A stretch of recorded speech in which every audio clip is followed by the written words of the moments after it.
Agriculture ലൈഫിന്റെ പുതിയ വീട്ടിലോട്ട് എല്ലാവർക്കും സ്വാഗതം. എൻ്റെ പേര് അജിത്ത്. നമ്മളിന്ന് വാഴയ്ക്ക് 5ാമത്തെ വളപ്രയോഗം ഇടുകയാണ്.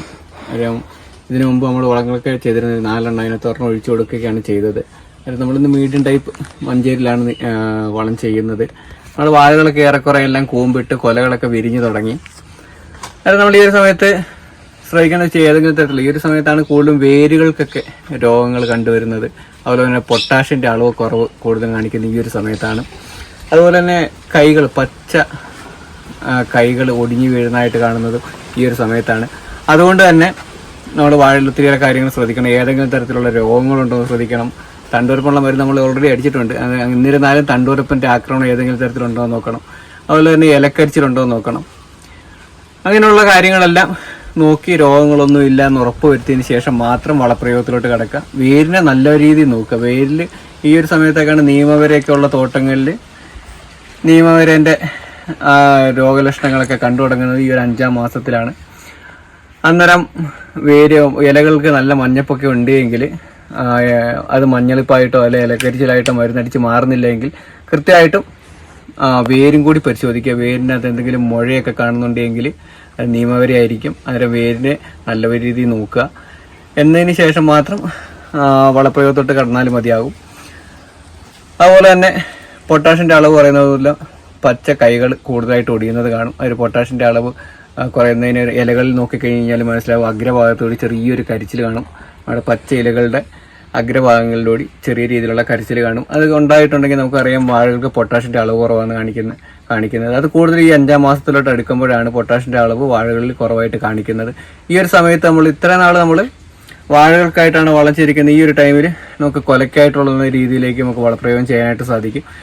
കാരണം നമ്മൾ ഈ പ്രാവശ്യം ഇട്ട് കൊടുത്തിരിക്കുന്ന വളം എന്ന് വെച്ച് കഴിഞ്ഞാൽ പൊട്ടാഷ് യൂറിയാണ്. കാരണം പൊട്ടാഷ് യൂറിയ ഇട്ട് കൊടുക്കാൻ ശ്രദ്ധിക്കേണ്ടതെന്ന് വെച്ച് കഴിഞ്ഞാൽ അതിൻ്റെ കോമ്പിനേഷനാണ്. അന്നേരം അത് നമ്മൾ എത്രത്തോളം അളവിലാണ് ഇട്ട് കൊടുക്കേണ്ടത് അത് കൃത്യമായിട്ട് ശ്രദ്ധിക്കേണ്ടത്. എങ്കിൽ മാത്രമേ നമുക്ക് വാഴകൾക്ക് കൊലകൾക്ക് കൂടുതൽ സ്ട്രെങ്ത് കിട്ടുകയുള്ളൂ. കാരണം നമ്മളിപ്പോൾ ചെയ്തിരിക്കുന്ന രീതി എന്ന് വെച്ച് കഴിഞ്ഞാൽ 2 കിലോ പൊട്ടാഷിന് 1 കിലോ യൂറിയ മിക്സ് ആക്കിയിട്ട് ഒരു വാഴയ്ക്ക് 200 ഗ്രാം എന്നുള്ള രീതിയിലാണ് നമ്മൾ ഇട്ട് കൊടുത്തിരിക്കുന്നത്. കാരണം വളം ഇട്ട് കൊടുക്കുന്നതിന് മുമ്പായിട്ട് ശ്രദ്ധിക്കുക, നല്ല രീതിയിൽ നനവെത്തണം. നമുക്ക് ഇന്നലെ ഒരു മഴ ലഭിച്ചിരുന്നു. അത് കൂടാതെ തന്നെ തോട്ടം നല്ല രീതിയിൽ നമ്മൾ നനച്ച് കൊടുത്തിട്ടുമുണ്ട്. എന്നതിന് ശേഷം മാത്രമാണ് വളപ്രയോഗത്തിലോട്ട് കടന്നിരിക്കുന്നത്. അതുപോലെ തന്നെ പുതുതായിട്ട് വിത്തുകൾ മുളച്ച് വന്നിട്ടുണ്ട്. അത് നമ്മൾ വളവിടുന്നതിൻ്റെ കൂട്ടത്തിൽ വളവിടുന്നതിന് മുമ്പോ ആയിട്ട് അത് കൃത്യമായിട്ട് കളയാനായിട്ട് ശ്രദ്ധിക്കണം. അല്ലെങ്കിൽ അത് കൂടുതലും വിത്തിലേക്ക് പോകും. ഒത്തിരിയേറെ വിത്തുകൾ മുളച്ചിരിക്കുന്ന സമയമാണിപ്പോൾ. അന്നേരം അത് കൃത്യമായിട്ടൊന്ന് മുറിച്ച് കളയുക, അല്ലെങ്കിൽ തൂമ്പ കൈ കൊണ്ട് ഇടിച്ച് കളയുക. അങ്ങനെ ഏതെങ്കിലും ഒരു മെത്തേഡ് യൂസ് ചെയ്ത് അത് നശിപ്പിച്ചില്ല എങ്കിൽ കൂടുതൽ വളങ്ങൾ അതിനകത്തോട്ട് പോകാനായിട്ട് സാധ്യതയുണ്ട്. അന്നേരം നമുക്ക് കൊലകളിലോട്ട് വാഴകളിലോട്ട് നമുക്ക് എത്താതെ ആകും. അന്നേരം അത് ഒഴിവാക്കാനായിട്ട് വേരുകൾ കൃത്യമായിട്ട് പുതിയതായിട്ട് വരുന്ന മുളകൾ കൃത്യമായിട്ട് ഇടിച്ച് കളയാനോ ചുറ്റി കളയാനായിട്ട് ശ്രദ്ധിക്കുക. അതായത് ഇനി നമുക്ക് ഈ വാഴയിൽ അവശേഷിക്കുന്നതെന്ന് വെച്ച് കഴിഞ്ഞാൽ ഒരു വളപ്രയോഗം കൂടിയാണ്. അതുകൂടി കഴിഞ്ഞ് കഴിഞ്ഞാൽ നമ്മുടെ ഈ കൊല്ലത്തെ ഈ വാഴയിലുള്ള വളപ്രയോഗങ്ങൾ കഴിഞ്ഞിരിക്കുകയാണ്. അതിനുശേഷം നമുക്ക് കൊലകൾ വെട്ടാനുള്ള സമയമാകും. ഇപ്പോൾ നമ്മൾ വാഴകളുടെ കൂമ്പിട്ടിരിക്കുന്ന കൊലയെ കുറിച്ച് പറയുകയാണെങ്കിൽ 4 തൊട്ട് 6 പടലകൾ വരെയുള്ള കൊലകൾ നമുക്ക് ഇപ്പോൾ തന്നെ കൂമ്പിട്ട് ഇതിനകത്ത് വന്നിട്ടുണ്ട്. നമുക്ക് 4 പടലുള്ള ഇതുവരെ എങ്ങും കാണാനായിട്ട് സാധിച്ചിട്ടില്ല. എല്ലാം 5 പടലേക്ക് മുകളിലോട്ടാണ്.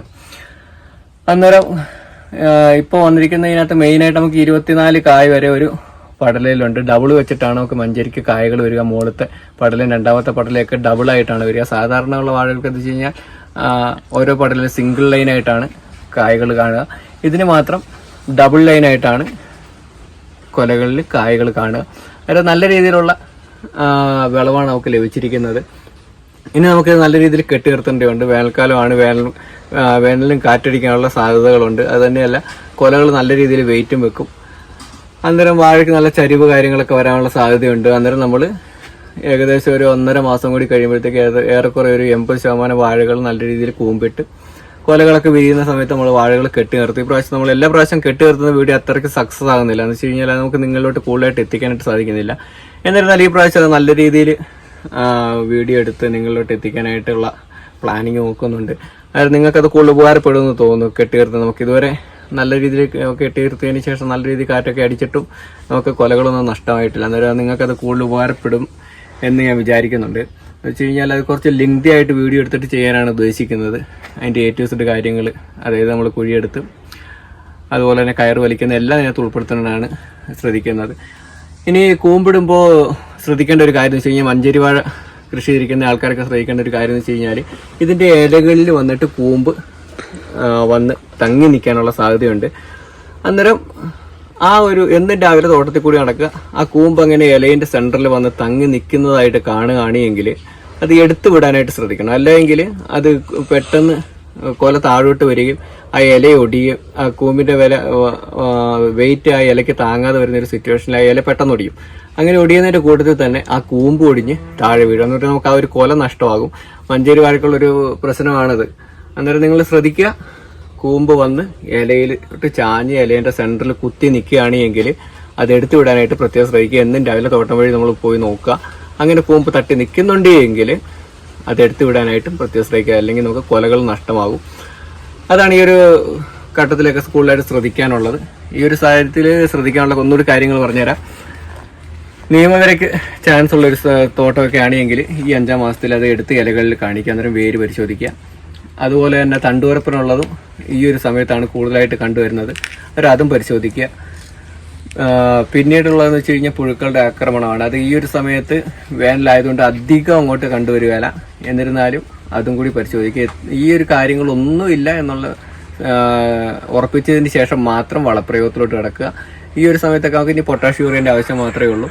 അടുത്തതും പൊട്ടാഷ് യൂറിയ തന്നെയാണ്. അതുപോലെ തന്നെ നമുക്കിനി മൈക്രോന്യൂട്രിയൻസിൻ്റെ ആവശ്യമില്ല. ഈ 5-ാമത്തെ വളപ്രയോഗത്തിനകത്ത് മൈക്രോന്യൂട്രിയൻസിൻ്റെ ആവശ്യമില്ല. നമ്മൾ സൂക്ഷ്മമൂലകങ്ങളെല്ലാം കൊടുത്ത് വാഴയ്ക്ക് കൃത്യമായിട്ടുള്ള വളർച്ചയിലോട്ട് എത്തിയത് കൊണ്ട് തന്നെ ഈ ഒരു സാഹചര്യത്തിലൊന്നും ഇനി സൂക്ഷ്മമൂലകങ്ങൾ ഇട്ട് കൊടുക്കേണ്ടത് വരുന്നില്ല.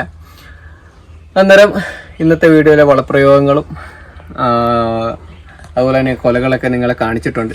എല്ലാം നിങ്ങൾക്ക് കൃത്യമായി മനസ്സിലായി എന്ന് വിചാരിക്കുന്നു. അന്നേരം അടുത്ത വീഡിയോയിൽ കാണുന്നവരെ എല്ലാവർക്കും നമസ്കാരം.